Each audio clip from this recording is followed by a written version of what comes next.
Thank you, and thank you for having us. I just want to say that to get started, that this is a safe space for conversation. So don't feel as though any question is too stupid that you don't want to ask. And we're not here to jump on people for what they feel is their opinion. We're here to have a nice, safe conversation about something that we hope that when you leave here, you have something to latch on to and that you can share with other people, and encouraging them how we need to fight this thing called racism. So, hi. Hi. How y'all doing? Yeah, I'm from North Carolina. How y'all doing? I just want to start off, let's start off with the play. We all had a chance to see it, correct? What stood out to each of you in regards to the play? Wow. Well, I'll start. I happen to be from the South, from Virginia, and the most significant part of the play for me was the KKK scene. That just complete visceral feeling that came over me. And I happened to be watching it with my wife, and she grabbed my leg and squeezed it like nails and everything, y'all. Again, from the South, y'all. And she was very much affected because her family has a significant history with the KKK, and she has family members who were affected in some way. She's got a great uncle that was lynched. Like it was pretty significant for her. And we both just kind of sat there holding each other during that scene because it was just kind of like really rough and a little stressful and anxiety provoking for both of us. Mainly for her, but definitely for me too.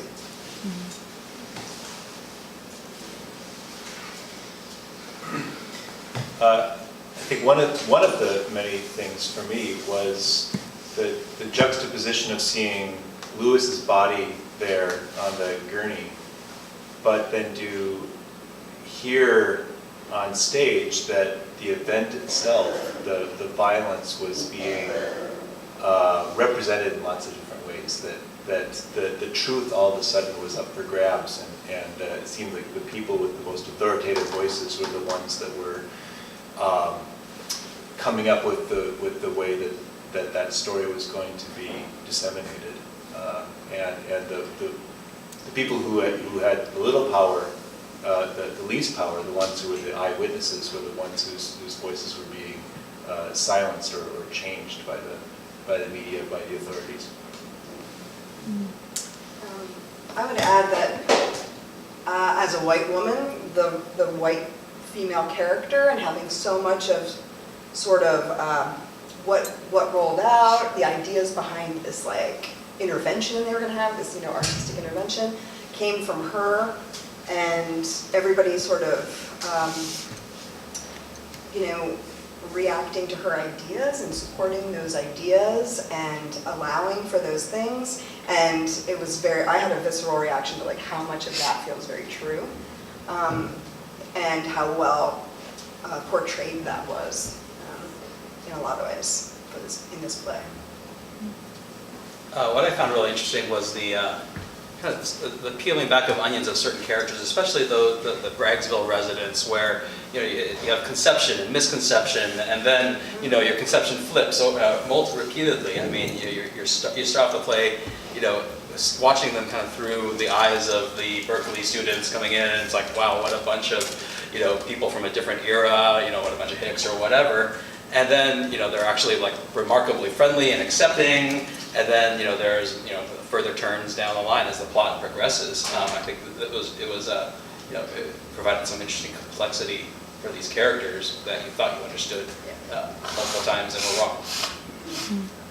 Nice, thank you for that. And so I want to take you now to your life.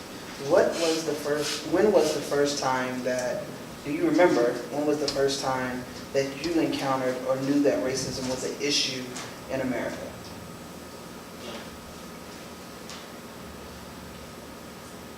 This is a spelling test. I'm always ready to go. I was trying to let other people go first, but yeah. Because I immediately thought, oh, I know exactly when that was. I was around 8. I grew up in a mainly white town, southwest of DC in Virginia, and I remember I had this friend who was like, hey, come with me to, it was like a Lions Club or something like that. And I'm gonna date myself, but this was like, you know, I was born in the 80s, so it was probably around the late 80s into the 90s. And I was like, Mom, my friend said I could go with her to this place, it's this. And she was like, oh, honey, you can't go with her. And I'm like, I don't understand, why can't I go with her? You know, it's gonna be fun, we're so excited, blah, blah. And she's like, baby, you're black, and they don't accept black people there, you can't go, I'm sorry. And that was like, I didn't really get it then. I was like, okay, yeah, I am black, so I understand that part, but I didn't get the layers of racism that come with that. But that's the first time I remember feeling different as a kid, and different as someone who was black, and kind of understanding the disadvantage and the unfairness that comes with it.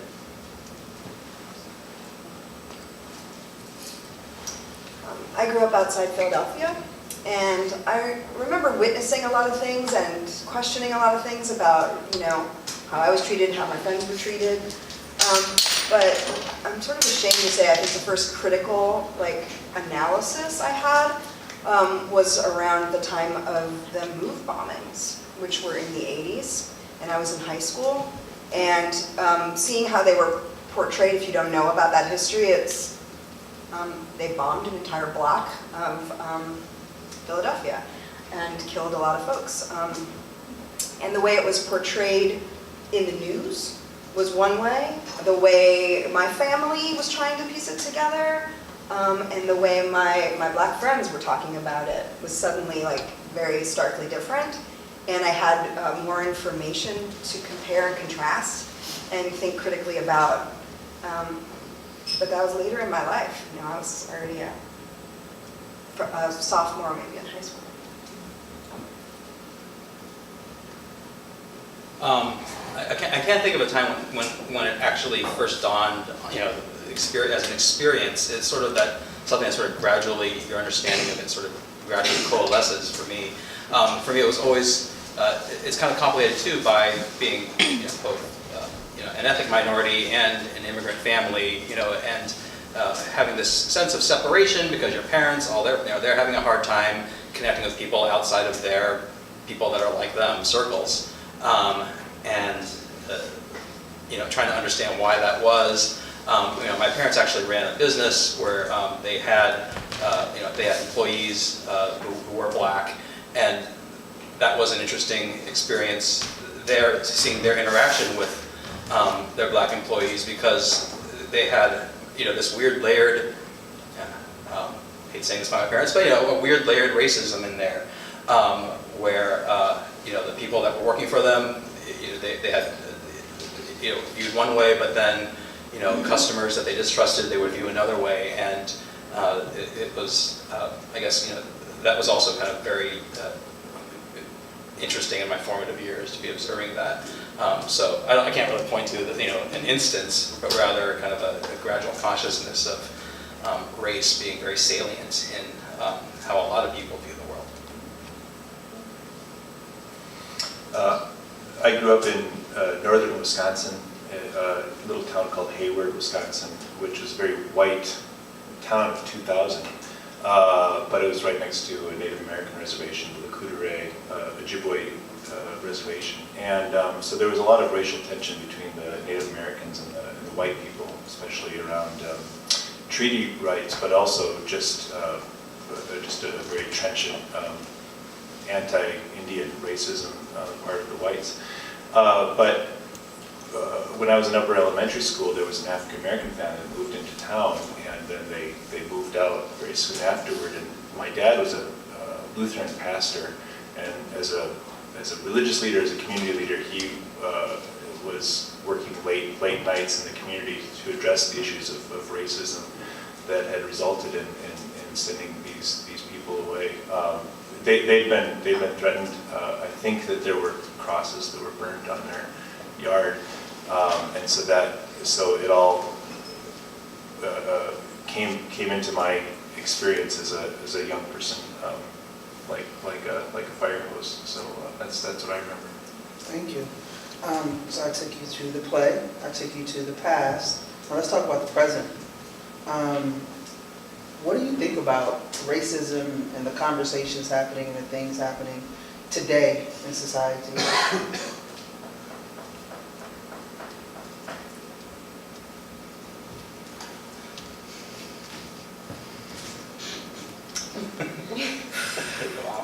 What a question.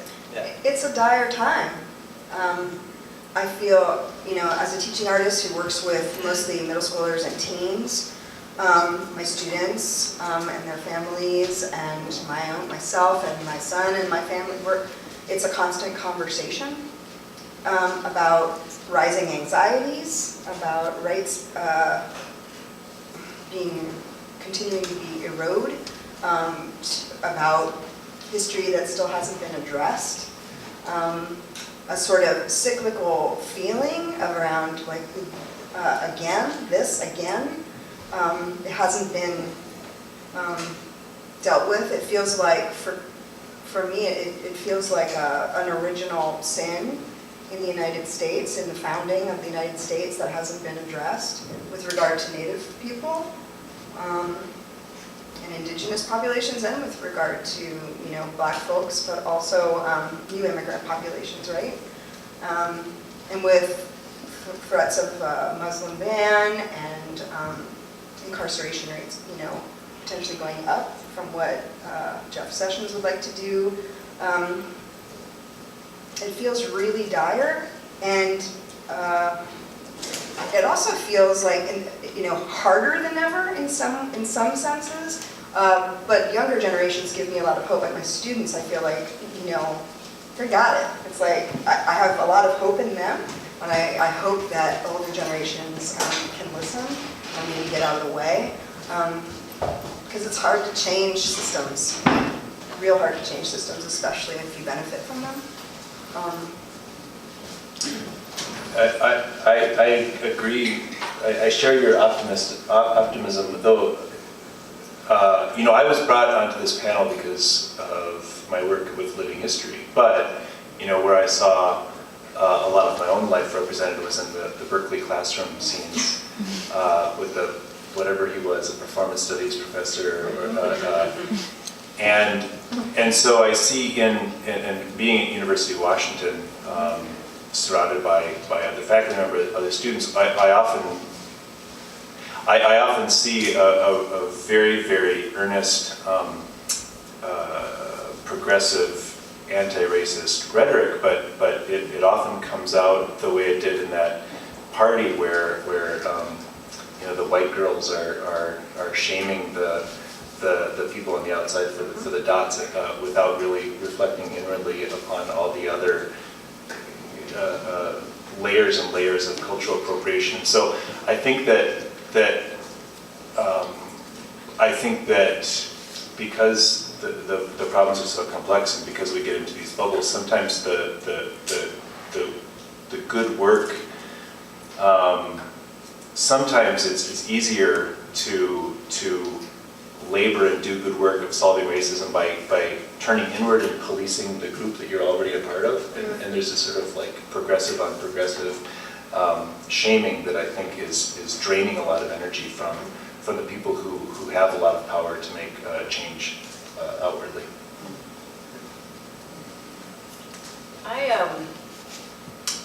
I honestly, I know there's been a lot going on with the presidential election and stuff like that, but I kind of appreciate now that racism is a little bit more overt. I'm from the South, when people don't like you because of your skin color, you just know, and I actually appreciate that because I know who to stay away from and not waste my time on, honestly. And so I appreciate that people are more open about it now, because think about where we were before Donald Trump got elected. How many of you who are not a person of color was really thinking about race this much and how people are affected by it? I mean, really. I think about it every day. My work is working with race, so I'm like, it's all over the place. It is what it is, but now everyone is a part of this. You can't be in the United States now and say that you don't understand that racial issues are a thing, because they absolutely are. We have Trayvon Martin, little boys, black little boys being killed for having Skittles. That's a thing, and it's not just an isolated incident. It's happening all around the country. And now you can't excuse it. You can't step back in your liberal bubble, because that's what Seattle is, which is wonderful. It's why I moved here, honestly. But you can't step back in the bubble now and say that you don't know what's going on. And there's a lot more education, there's a lot more opportunities for people to come together and learn and grow and try to make the system that we live in that pushes people down who are outside of the status quo fit more for all of us and not just for some of us. Yeah, I think it's clear that we're hitting a part of the cycle now where race is extremely salient, and the divisiveness of the last election, where so much of it came down to feelings of what kind of progress we want to make, or whether that is progress that is troublesome, and how people view the issue of race in America. So much of the rhetoric in the last election really turned around that. So I think, I don't know whether to be optimistic or not. Bringing it to the forefront, certainly something is going to happen. I just have a hard time saying what that's going to be. So what do y'all think about bringing it to the forefront, right? We're here today having this conversation. There's conversations happening across industries around equity. The new buzzword is equity and white privilege versus diversity and transformation. So how do y'all feel about and what do you think the outcome would be from having or what do you hope the outcome would be from having these type of conversations and it being more out there and out front? Is it helping? I think it's problematic, some of the framing right now. I think it's, I think it on the one hand, it certainly is a good exercise for people to step back and view their privilege and understand it. But talking about it in terms of privilege is really, doesn't get us, it has its downsides, I guess. A lot of people that have certain types of privilege under this rhetoric, or rubric, sorry, don't feel privileged. You're going to have a lot of folks in Braggsville who do not feel privileged one bit by this economy.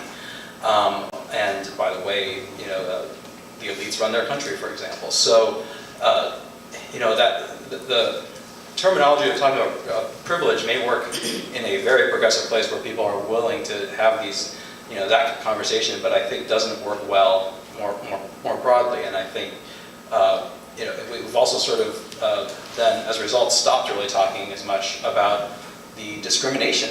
The lack of privilege is not just the absence of somebody doing something nice, it's actually overtly negative stuff. And I think that the terminology doesn't really reflect that sometimes.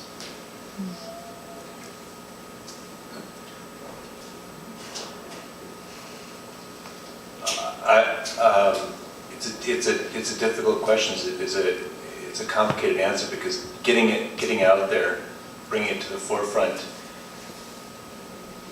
can be really powerful. It can also result in one of these performative interventions that can be just ham-handed, and while very well intentioned, if it's too big, if it's too flashy, if it's too sensational, it can just really entrench people who don't see themselves as bad, feeling like they're being called bad, and then continued conversation breaks down. There's a great line about, I can't remember who delivered it, but maybe it was one of the police officers who said, what did you expect is going to happen after this? Or did you think through what the conversation is going to be after this? And so it's absolutely, it needs to be taken out to the forefront. Can you not take it out to the forefront? No, but there are no easy strategies. But I mean, the ultimate goal is justice, right? Liberation for everybody. Everybody being treated on a baseline as citizens. I mean, just to name, the ultimate goal is not, doesn't take radical imagination.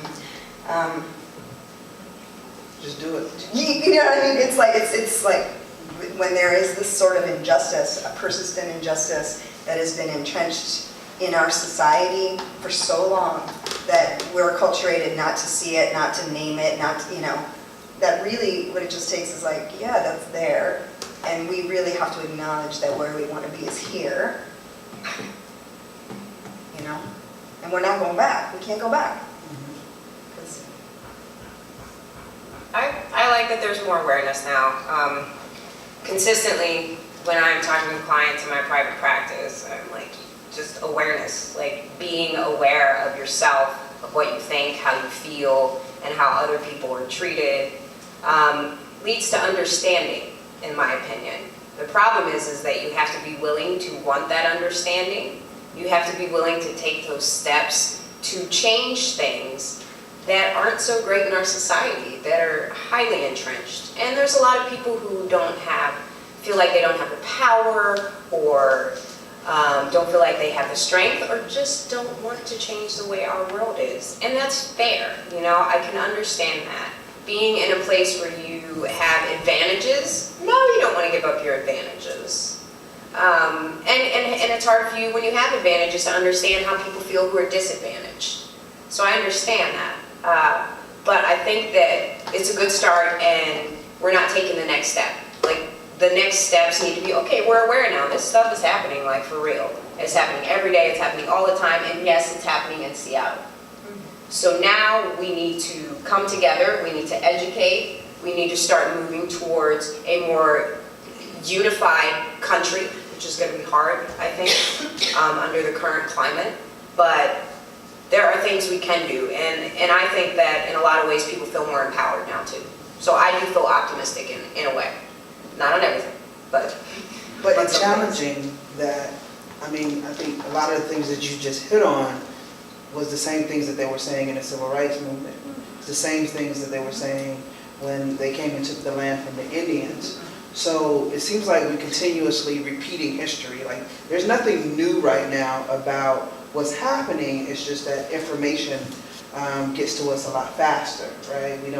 We don't have to put the newspaper on the train to get it from one place to the next to get the information. You get it instantly. So why do you think we're circling back, even though there's been some changes, there's been some good things that happen for minorities and things of that nature, but it feels like we're on this continuous circle? we don't know our history, we're doomed to repeat it. And that's what we keep doing over and over again.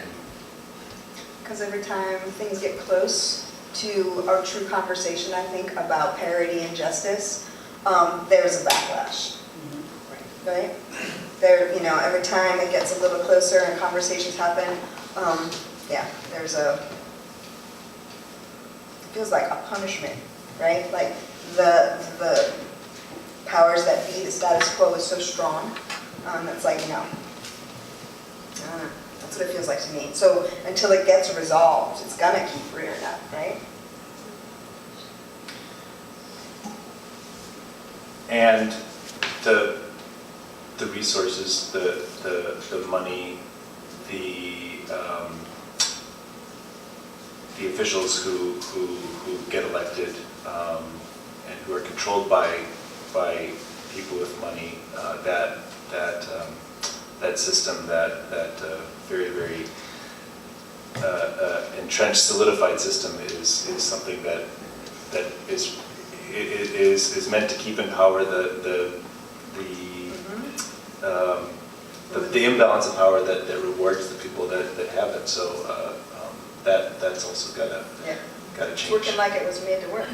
Yeah, somebody was smart. Yeah. Yeah. Hundreds of years later, it's still happening. Yeah. So in the play, there's the blackface incident where, and that keeps coming up in society, right? Jason Aldean, the country music star, tried to dress up as Lil Wayne for Halloween, and he put on blackface. And college students are putting on blackface to go out and have a party, and it's a blackface party and things of that nature. Why do we keep repeating, or why do you think people keep repeating the same dumb mistakes over and over again? Like, if it was offensive 10 years ago, it's still offensive today, but you still decided to do it. What is and I feel as though that's what racism as a whole, like, why do we keep repeating these steps? I'm here for real talk and real talk. Yeah, history. We either don't know or don't care about our history. I think a lot of people don't understand the history of blackface, and that there's this stereotype of this black individual with big lips and kinky, nappy hair, and people don't understand that, so they think it's fun. They're like, oh, we're just dressing up, we're just being somebody else. Yes, you are just being someone else, but to many, many people, because of the history in our country, you are objectifying and making other people who have had this significant strife and oppression feel a certain way. And you should care about that, period. Yeah, you're playing a caricature of a stereotype, of a racist stereotype, but I think the thing that came to me and like was in my gut about the truth of that is it's a flirt with power, it's a flirt with entitlement, right? It's like, I imagine it's a sense of so much entitlement that you feel like you're above the ramifications of actually affecting somebody. Maybe because you don't know anyone of color, so it's easy to not care about folks of color, and we live in a pretty segregated society most of the time. But I think that there's something in that, it's just like, how does that affect me, right? I in my whiteness, in my neighborhood, whatever, it's like I don't understand how that would hurt or offend, because I don't know anybody, so I'm just gonna flirt with that level of power, and I mean like that agency and that kind of decision making, I guess, because, yeah. Yeah, and it's a flirt with power. It's also naive and it's stupid Yeah. because some of these people who do this, some of these white people who put on blackface will say, I'm not racist. So what I'm doing is not a racist thing because I like black people. I'm just putting on blackface. And the sheer stupidity of being able to say those two irreconcilable statements and not get the irony of that. the irony. Yeah. I think part of it too is the comment, blackface certainly has a history and it's a very loaded context, but even setting that aside, it's, when you're trying to take on, presumably if you're doing blackface, you're trying to impersonate somebody, and if you're merely trying to impersonate a race and not even a particular person, that's like incredibly obnoxious, I suppose. But even if it's a person, the use of blackface, what you're essentially, it's offensive, partly because it's lazy. It's like saying, well, the essence of this person is his or her blackness, and so I'm going to use the blackface, as opposed to whatever it is, imitating some weird mannerism of this person, or if that's, if you're trying to take on a certain character, why is it the skin color of the thing that you have to use to signal it? I think that's what gets lost on a lot of folks if they're going down that route. In the play, there was something that stood out to me, and it was a line, and I'm paraphrasing. It was about like racism was a situation brought on by white people, so they should fix it. Who's responsible for fixing it? That's an easy question, but I'm not. But what do you think about that when it becomes like one race versus another race when it comes to dealing with the situation? I feel like I'm No, I mean, it was an interesting line because it makes you think. Right. Because it's a line that places the blame for racism in one place, but in the course of doing that, also places the solution on white people have to solve it. And that second part was what I'm kind of not totally sure about, because I think we all got to be engaged in it, and it ain't going to solve itself. I'll try it, I realize, but it does seem more complicated than just that. But I can understand the sentiment very much. Yeah, I gotta say, I kind of agree. I think everybody does need to be part of it, but I do think the onus is on white folks to have conversations.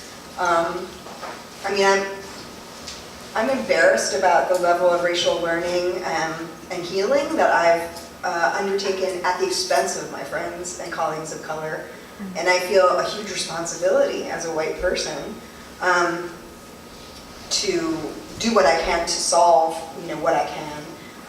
I do think everybody needs to be part of it. I don't think it's going to be easy, and I it's not an us versus them kind of solution, but the onus is on white people. And so I kind of agree. It's funny you brought that up, Sharon, because I had that line stuck with me too, and I had a very interesting conversation with my wife about it. And there's a part of me that was like, no, I don't think that's just it. It's not just on white people. Because it does involve all of us, right? Because let's not sit here and act like there aren't people of color who have internalized racism and who add to the issues that we're talking about right now. But then again, you think about it, we are in a society that's status quo driven, and the society has created this cycle of internalized racism based on the way that we have treated people of color. So it's convoluted, it's complex, but I think that we all have a responsibility as human beings, just in general, to make sure that we're all treated well, that we all have a certain, shelter, food, like health insurance, just basic, in my opinion, this is me, basic things that we all need and deserve to have to give us a chance to live a long and happy and a healthy life. Yeah, it's on all of us, for sure. But it'd be helpful if white people helped a lot.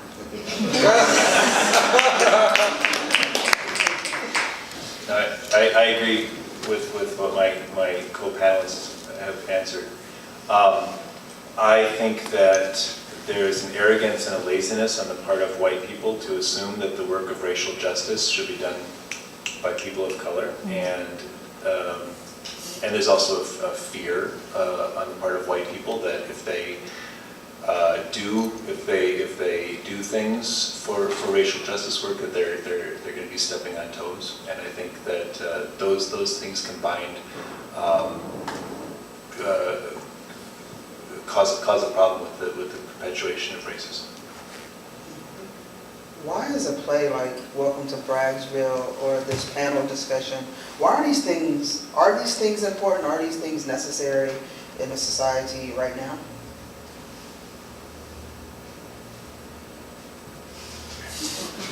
I'm not going to self-glorify and say the panel is important, but I think the play is. But I think the play is incredibly important, and because this is a sort of play that really, there's so many things in it that make you that stick with you. And I saw this play yesterday, and I was breathing a sigh of relief that I didn't have to comment on it immediately afterwards. That I had a day to think about, because you really do need to unpack this play and digest it. And we need works of art like this, and for many people to see it, because it reveals the complexity of things. That it is not just about pointing the blame at some group of people with wrong beliefs that just need to be fixed. That this is that the problem of racism and oppression is just far more ingrained, and it really does not have an easy solution. But we have to be conscious of it, and that's certainly part of getting to a solution. Yeah, I think in a lot of ways, the people who would come to see this play, who read the description, were like, yeah, I'm totally going to see that, probably preaching to the choir to a certain degree, which is fine, because I would imagine that a lot of you in here probably learned a thing or two from seeing it, even though you are like, yeah, racial justice, yeah, people are equal and all of that stuff. I imagine there was something you learned from coming to the play. And again, that's another level of awareness, which leads to understanding. So I think that is important, regardless of the people who we think should be here that aren't. The people who do come here are learning and can also help go out, talk to their friends and family, and do the work to make sure that our society doesn't have to continue looking like this play. Yeah, and I think for folks, it's good to have something to discuss around, right? To tease apart. It's not always easy to just have a conversation out of nothing. It does take art and culture sort of to provoke us and to have us self-reflect and reflect with friends and family around wow, what stuck out for you there? Oh, this line, or oh, this, and it can provoke deeper conversation and hopefully healing, right, at some point. It's important to have art It's important to have theater. It's important that art and theater take up these issues and serve as a forum in our communities. I am very impressed with Book It and the work it's doing with plays like this, and also knowing that my kids have Book It come into their schools and do plays for kids, taking up racial issues like was it the Splash of Red that was the touring show? And I'm learning about that from my children. So in general, yes, art is important. I think this play is so interesting in the book. It's an adaptation of, because it starts out as a lampooning, as a kind of a funny play. It's an allegory. It's a metaphor. But then somebody dies, and all of a sudden it's a very different play. And even Lewis, the dead person, comes back and says funny things. So it's a reminder that for as much self-reflection, as much talking about things in the idea realm, people are dying. People are getting eaten up in the machinery of racism, institutionalized racism, and so it's just so plays like this are an important reminder that the stakes are high, that communication is needed, but in the meantime, sometimes there's an urgency to it because people are still dying while this conversation is unresolved. And because racism is such a huge thing, what are you doing and I know all of us can't tackle each and every part of racism, but we can do our own part. What are each of you doing in your work, in your life, to help combat racism? Everything. It's literally my life. I've taken that on. I run a nonprofit for queer women of color, and so I try to ensure we're dedicated to healing our community through creative collaborations. So we do this kind of stuff through the arts as well. I have a private practice as a psychotherapist where, so the population out here, as many of you may know, 70% white, and then that other 30% is some people of color, 8% of that is black. Most of my clients are people of color because they want to come to a psychologist that understands what they're dealing with and that looks like them. And there aren't a lot of options for them out here for that. So I do that. I teach so that people are aware that there are women of color who have education and can teach other people. And I go from a social justice point of view, and I also studied feminism and women's studies, so I slip in that stuff too, because that's an issue, in case we're not clear. That is always an issue and has always been as well. And in addition, I stay really busy. I'm a Leo, so I'm just like super active. But I also go into nonprofits and teach about microaggressions and do workshops. So my life is that work. I just need this stuff to stop. Being a woman of color and a queer woman of color in this society is incredibly hard. And I'm doing everything that I can to try to make it easier for a lot of us. Yeah, so that's what I'm doing.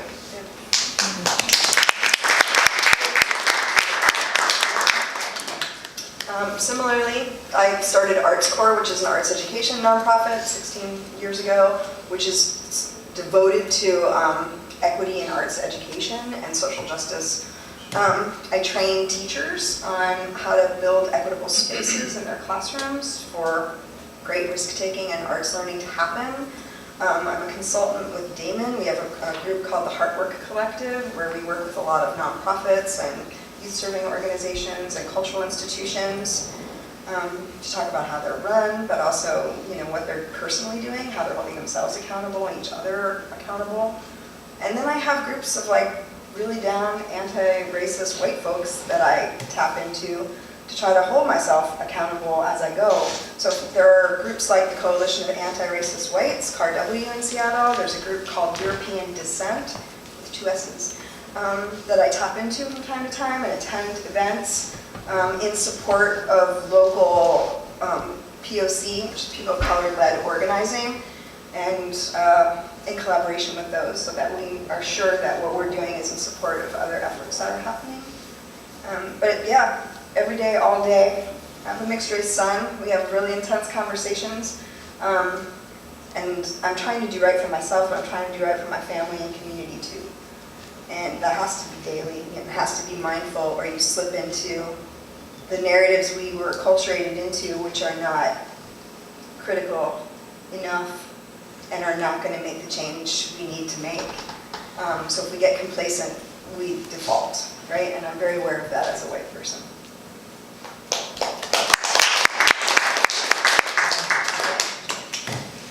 Go ahead.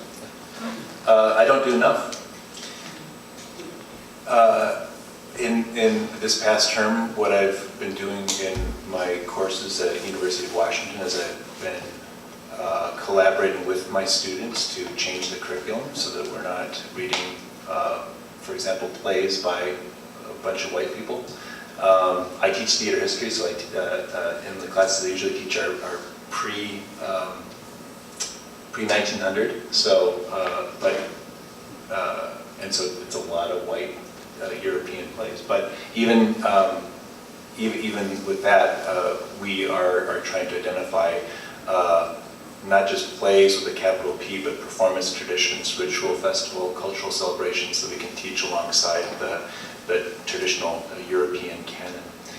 I also, last week or a week and a half ago, I publicly said that I was no longer going to assign Edward Albee plays in my classes until the Albee estate reverses its racist stance on casting. And I love Edward Albee plays, but I can't in good conscience contribute to the Albee estate until they change their mind.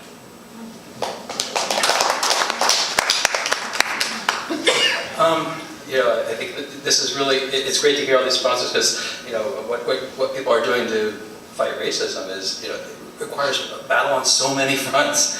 I think a lot of my work, certainly I do what I can to create environments that prevent racism from growing, ensuring that we have diversity in my law firm, that sort of thing. And then a lot of the time combating the effects of racism and in our society. So, as a board member at the ACLU, we're always looking for policy improvements and litigation that we can bring to ensure that so many of the disparate impacts that we see on law in our society are addressed. So, for example, by addressing issues in our criminal justice system over punishment of certain crimes, disproportionate sentencing, and the school-to-prison pipeline, for example, are all things that we are really actively involved in. I also serve on the board of an organization called API Chaya, which helps people in the Asian Pacific Islander community affected by domestic violence and human trafficking. Again, recognizing that mainstream organizations may not have the cultural competency to serve populations who are being oppressed in a for reasons that are very kind of culturally dependent. And having that expertise that we can bring to bear to help people in those situations is one of the strengths of that organization, and a reason why I dedicate so much myself to that as well. I think if anyone's looking for ways to help, it's not just about fighting racism in itself, but also making sure that the impacts of it are reduced, and which I think contributes to a virtuous cycle of reducing the amount of racism in the next go around. Thank you. Are there any questions from our audience?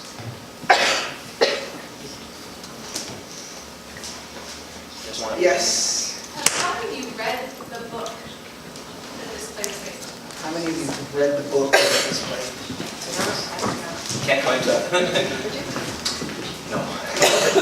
Okay. Did you have a question about the book? I haven't read the book. Oh, okay. I'm a reader and I usually try to read the books before I move to the play. The adapters are too. Yes, ma'am. Yeah, I just wanted to say, I did read the book, and Bookett did such a good job. The play was better than the book.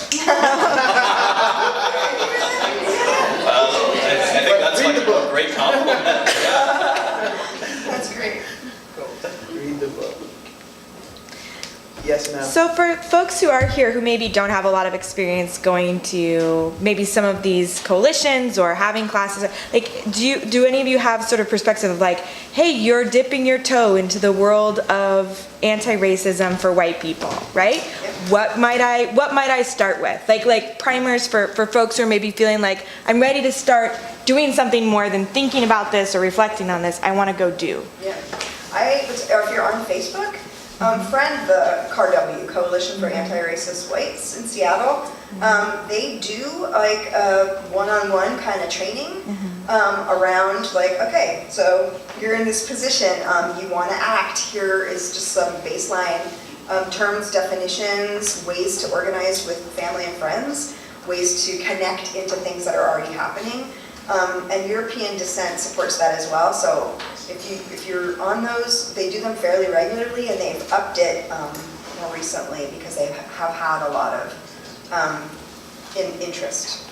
So definitely do that. There's also great online resources that they have and others have that list stuff like, if you're white, if you identify this way, if you identify this way, if these are the kind of intersection of ideas that you care about, here's this, and they have great resource lists. And if you're not quite ready to take that step, donate to an organization that helps support people of color. So Bookett is clearly doing it, right? Donate to Bookett. Earth Pro Collective, we're doing it. Donate to us. You know, there's organizations out there. You can do a quick Google search and find something very quickly if taking that step is not something you're ready for. Because there are organizations that are looking for support and help so that they can keep doing the work. So if you could support them, that would help too. I'd also add that, in Seattle, the mayoral race is happening, and right now, I'm supporting Nikita Oliver. I think that Nikita's amazing, and I really hope that she's our next mayor. But Nikita and others from the Seattle People's Project, or Party is what they're calling themselves, are really supporting work around homelessness in Seattle, immigration. They're against, they have a no new youth jail initiative that they've been working really hard on. And all of those issues and actions really tie into the work of anti-racism work and sort of community justice work. So tap into that as well. And the arts organizations in Seattle are really good at sponsoring events, bringing in speakers. The Seattle Arts and Lecture Series. The colleges around town make a habit out of bringing in speakers from all over. Library. And so, look at the websites of colleges and universities here in town. And go to the coffee shops and look at the posters. We often get poster blind and don't realize. And Town Hall and the Central Library too. They have really good series. And the Central District Forum. Of course. I know without saying it. Any other questions? Yeah, Yes. I'm so curious, how is all the changes in Seattle, what are people saying like in the CD about the changes that are happening in Seattle, basically in terms of the gentrification and the corporatization of the city? Yeah, come on. It's scary for us in the CD right now because it's a reality.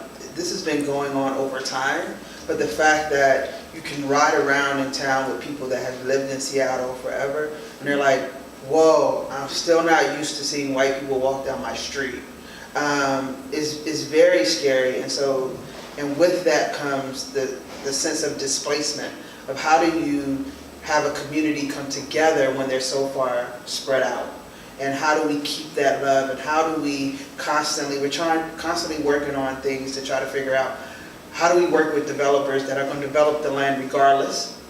Like, we have no say in that, but how do we convince them time and time again that they have to have housing available for us, that they have to acknowledge us as artists in the CD, that they have to acknowledge our businesses, that you can't just displace our businesses without giving us some options for them to come back and making it affordable for them to come back. And it's just that, and families are really starting to feel the grunt of it. I ran into a woman yesterday, and she said, you know, my kids are coming back home, and they live in the CD. She said they're coming back home, and I thought I was going to have an empty nest, but I'm not having an empty nest because my kids can't afford to live in Seattle on their own. And that's sad, and I don't know what to do about that. How do I help them? All I can do is say, well, come back home.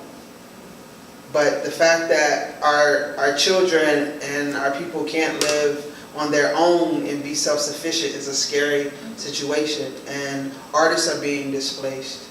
The elderly are being displaced. So people say about the elderly, oh, well, you know, they're on a fixed income, so I don't understand why they didn't put enough money aside to continue to keep their house. Where the house is paid for, it's the taxes that are pushing them out. We're putting those barriers, it's the insurance that's pushing them out. The house is paid for.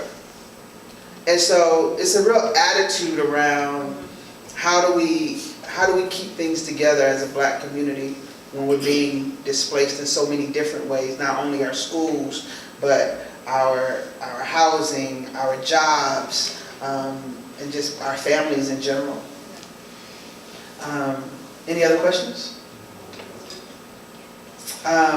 For you guys that I love right now, thank you for having this conversation with us. I just want to acknowledge that I recently discovered why I don't like to talk about equity.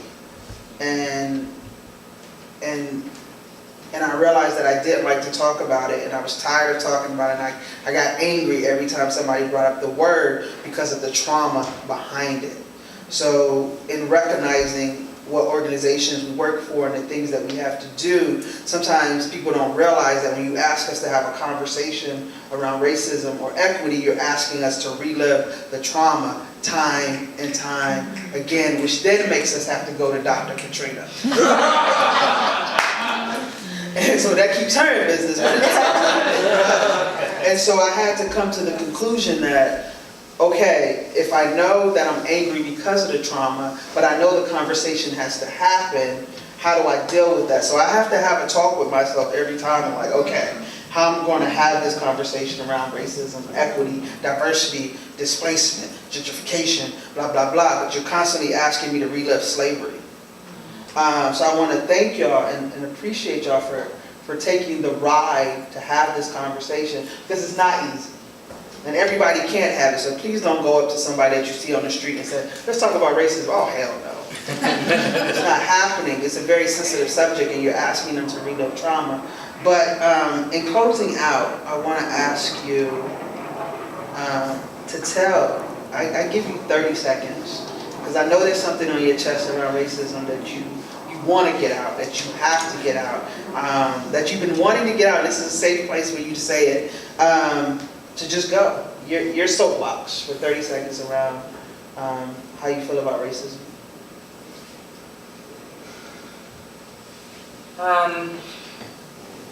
As a Black woman, I am intelligent. I am strong. I am not stupid. I don't need you to tell me what I should be doing, how I should be doing it, why I should be doing it. What I need for you to do is check in with yourself, and this is me as a Black woman and as a psychologist, and look at the way that you treat other people, look at the way that you think, how that thinking affects your feelings, and then how you behave towards others, because you doing something that you think doesn't affect somebody else doesn't mean it doesn't. And that affecting other people sends people to me, which is okay, again, that's my business, right? But I would love for people to not have to come see me because that means people are happy and healthy. But they're not in our society, especially people of color and women. And so please take a second and think about what you're saying and what you're doing towards other people because it has a significant effect. And we saw that in this show, right? So please, just think. And tell other people to think. Just take a second. Just think about it, please. This is the white male panelist talking to a lot of the white people in the room. You're here because you're a good person and you are in support of what Book It is doing. A lot of what you're gonna see on social media from young people will make you really irritated and annoyed because you think that they're telling you how to be a progressive, good person. You're angry at them because they are saying that you're doing it wrong. And I want to echo what Tina said and just say that you know the young people of this country are leading us into a very different and hopefully better world, and they are clumsy and they are naive and they say things that are hurtful without even knowing it, but be patient with them because they're the future. I guess I would say all of our futures are linked together and tied to this, and it's easy to lose sight of that as white folks who don't necessarily feel the sense of urgency that is really here and really upon us, because we can hide out. I can hide out, and I have to force myself every day to not. But I also think it's important to name things what they are, and really what we're dealing with is white supremacist culture. And some of the words are super loaded, and when I have conversations about that with my family, with my parents, with my uncles and aunts, it feels so scary and loaded, and it is. And we need to directly confront it, and we can do that with love. We really can, but we can't hide from it. And all of our liberation and all of our futures are tied to that truth, and we need to get super truthy. I don't really have a soapbox thing to say. I'll just an observation. I have young girls, ages 9 and 6, and it's you know. I am very involved on race-related issues, and I talk about it with them. And it's amazingly hard to convey, you know, a lot of the reasons for why things, you know, to convey, you know, to describe the oppression, I guess. You know, they're in such a bubble right now where they don't, you know, where they're at actually a very diverse school, and they have black friends, and they have friends of every race, and you know, when they, I remember when they were especially young, you know, they would point to someone and say, you know, that's the, you know, when they're referring to someone, they'll talk about the black girl, and they were talking about the color of their dress and not even the color of skin, you know, from that level of innocence. And now I talk about the work I'm doing, or you know, or the play I'm going to see, and trying to explain the issues, and I'm realizing just how much historical context is there and it is to convey, because they just don't grasp it. I guess I take comfort in that, but you know, for them to be part of the battle at some point, they're going to need to grasp it. And you know, right now, still struggling with it. How do I make them understand all that cultural context so they can be a part of the battle? But I know they'll be on the right side. Awesome. Well, we would like to thank Book It and all of you for having us today. Please, and moving forward, do the research, find organizations or people that you know that are doing the work around ending racism, and try to support them the best way you know how. Don't be afraid to have the conversation, but be sensitive in having the conversation. And we appreciate you. We appreciate all that you're going to do after this point in time. And we look forward to seeing you at our organizations. We look forward to seeing you spread the word about Welcome to Braggsville. Yeah. And other pieces like this. Festival Sundiata is happening right now, probably still, maybe. If you get a chance, walk out there and experience a different kind of culture. If we're going to change the society, we have to know each other's stories before we can move forward. Thank you. Thank you.